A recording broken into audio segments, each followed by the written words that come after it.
काफी अप्रत्याशित समय पर दुश्मन पर घातक हमला करें। ये किसी भी दैत्य को वापस लड़ने की उसकी सारी क्षमता को मिटाकर घुटनों पर ला सकता है। ये द्वितीय विश्व युद्ध के दौरान जापान की युद्ध रणनीति थी। पर्ल हार्बर में उन्होंने यही किया। जापान की गणना थी कि संयुक्त राज्य अमेरिका, जो उस समय पहले से ही एक बहुत बड़ी आर्थिक शक्ति था, को एक अभूतपूर्व हमले के साथ उसके घुटनों पर लाया जा सकता है। लेकिन उससे जापान ने उस भीम को, जो सो रहा था, जगाया। उन्होंने शांति स्थापित करने के बजाय कुछ ही घंटों में जापान के खिलाफ युद्ध की घोषणा कर दी। फिर यूरोप और भूमध्य सागर के अलावा प्रशांत महासागर भी युद्ध का मैदान बन गया। पैसिफिक थिएटर में सबसे निर्णायक लड़ाई मिडवे द्वीप में हुई ऐतिहासिक लड़ाई थी।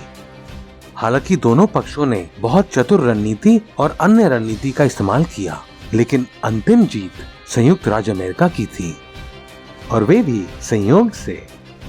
इस वीडियो में मिडवे में जापान और अमेरिका द्वारा इस्तेमाल की गई युद्ध रणनीति का वर्णन किया गया है। पर्ल हार्बर हमले के सदमे से संयुक्त राज्य अमेरिका के उभरने से पहले ही जापान ने एशिया में और अधिक क्षेत्रों को उपनिवेश बनाना शुरू कर दिया था।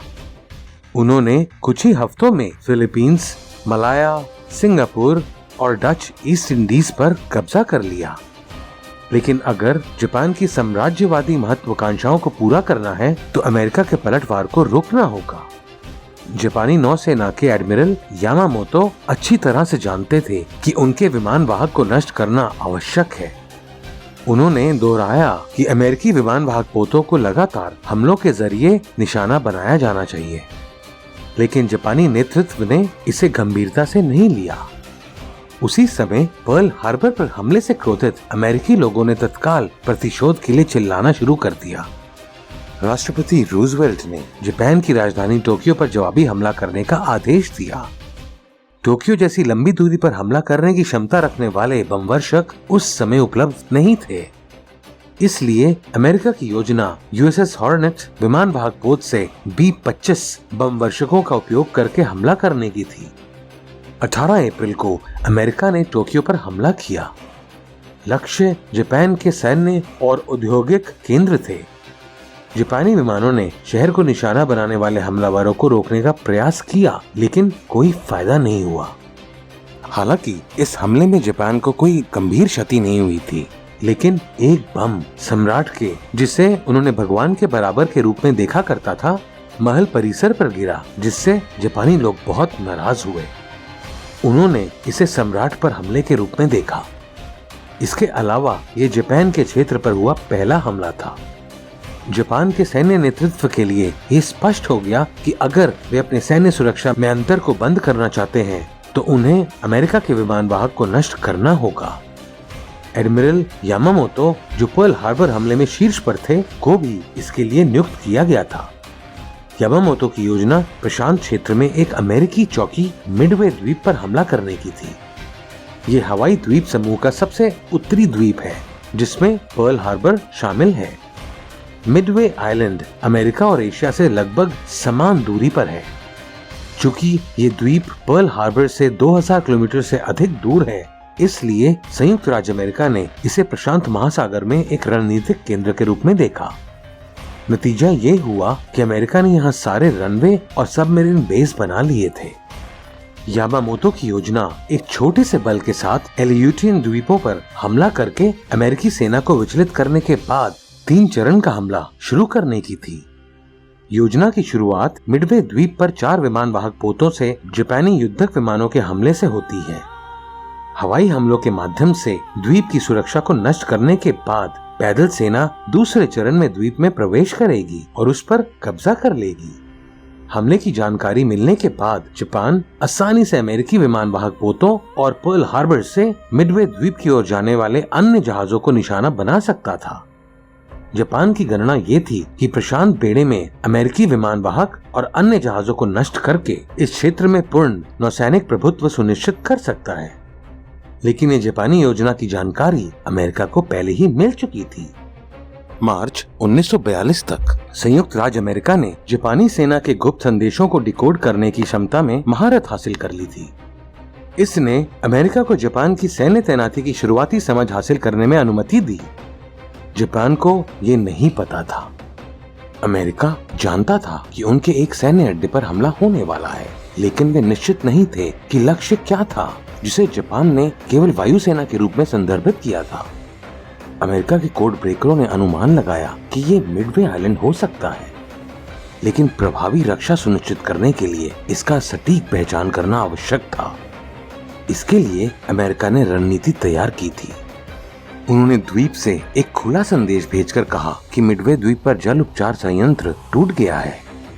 जापानियों ने इस संदेश को इंटरसेप्ट किया और अपने कमांड सेंटर को एक कोडित मैसेज भेजा कि वायुसेना में पानी खत्म हो रहा है।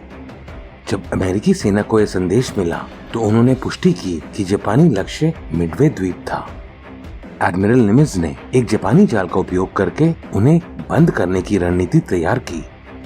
अमेरिका जानता था कि उसके विमान वाहक पोत जापान के निशाने पर है, लेकिन अमेरिका ने इसे हमले के लिए मिडवे की ओर आ रहे जापानी विमान वाहक पोतों को नष्ट करने के सुनहरे अवसर के रूप में भी देखा। अमेरिकी रणनीति जापानी बेड़े को विमान वाहक के साथ नष्ट करने की थी। जब वे द्वीप के उत्तर पूर्व की ओर सुरक्षित रूप से तैनात थे, एडमिरल निमित्ज ने प्रशांत बेड़े को 2 समूहों में विभाजित किया। ये योजना विमान वाहक पोत यूएसएस यॉर्कटाउन के नेतृत्व में पहले समूह को आगे रखने की थी और दूसरे समूह में यूएसएस एंटरप्राइज और यूएसएस हॉर्नेट शामिल थे। 3 जून को, जैसे कि पहली योजना थी, एक छोटी जापानी सेना ने एलियूटियन द्वीपों पर हमला किया और कब्जा कर लिया। ये जानते हुए कि ये उनका ध्यान भटकाने के लिए एक जापानी योजना थी, अमेरिका ने हमले का मुकाबला करने के लिए वहां केवल एक छोटी सी सेना भेजी। उसी समय मिडवे से उड़ान भरने वाले एक अमेरिकी निगरानी विमान ने जापानी कब्जे वाले बलों के बेड़े को देखा। पायलट ने गलती से सोचा कि ये जापान का असली हमला था और तुरंत कमांड सेंटर को सतर्क कर दिया। जैसे ही चेतावनी मिली, 9 B-17 बम वर्षक जापानी जहाजों पर हमला करने के लिए उड़ गए, लेकिन चूंकि ये सभी ऊंचाई वाले बम वर्षक थे, इसलिए कोई भी लक्ष्य को भेद नहीं सका। हवा से लगातार गतिमान विमान वाहक पोतों को निशाना बनाना असंभव था। विमान वाहक पोतों के लिए ये भी संभव था कि हजारों फीट से दागे गए बम समुद्र के स्तर तक पहुंचने के समय तक हमले की रेखा से अपना जलमार्ग बदल दें। समूह के कमांडर यामामोतो या वाहक बेड़े को ना ये असलियत नहीं पता थी कि उनकी उपस्थिति की जानकारी अमेरिका सेना को ज्ञात है, ना तो आगामी बमबारी की जानकारी दी गई थी। इस रेडियो चुप्पी के पीछे ये डर था कि उनके संदेशों को दुश्मन ताकतों द्वारा इंटरसेप्ट किया जा सकता है। जापानी विमान वाहक पोतों के एक समूह ने योजना के अनुसार मिडवे द्वीप पर अपना हमला शुरू किया। हमले में कुल 108 विमानों ने भाग लिया, जिसमें ज़ीरो फाइटर्स, डाइव बॉम्बर्स और टॉर्पीडो बॉम्बर्स शामिल थे। जापानी विमानों ने द्वीप पर हैंगर, रनवे, अस्पतालों और बिजली संयंत्रों पर बमबारी की।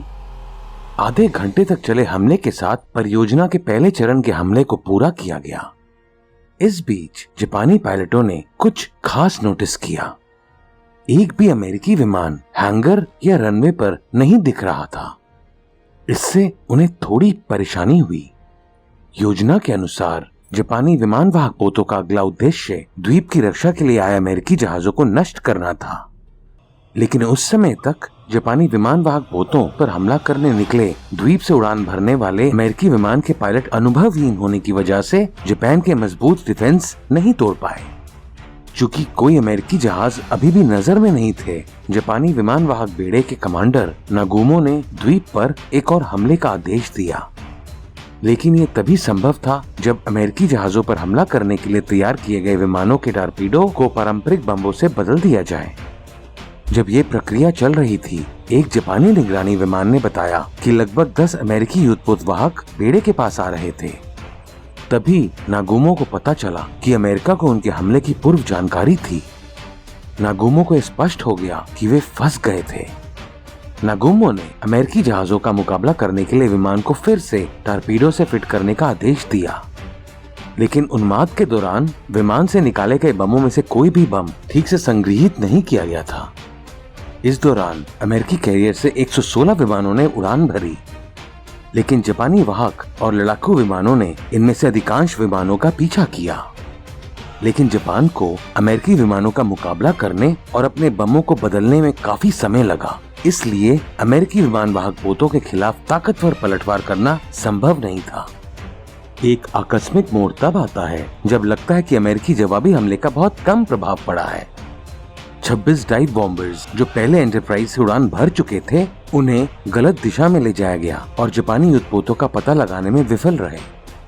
ईंधन की कमी के चलते इन विमानों ने वापस जाते समय यूएसएस एंटरप्राइज की खोज की। तभी उन्हें जापानी विमान वाहक पोत कागा दिखाई देता है। उन्होंने तुरंत कागा पर एक गोता लगाकर हमला किया। इन अनुभवी पायलटों को रोकना जापान के रक्षा बल के लिए संभव नहीं था। गोताखोरों ने कागा के डेक पर चित्रित लाल सूरज को निशाना बनाया। कई बम लक्ष्य यानी डेक पर लगे। टॉर्पीडो को विमान से जोड़ने की हड़बड़ी में कागा में बम पर्याप्त रूप से संग्रहित नहीं थे, जिसके कारण अमेरिकी बमबारी एक भयंकर विस्फोट में बदल गई। मिनटों के भीतर यॉर्कटाउन से उड़ान भरने वाले अधिक विमानों द्वारा सोर्यू और अकागी को नष्ट कर दिया गया। गलत तरीके से रखे गए बमों ने भी यहाँ हिंसक विस्फोट किए।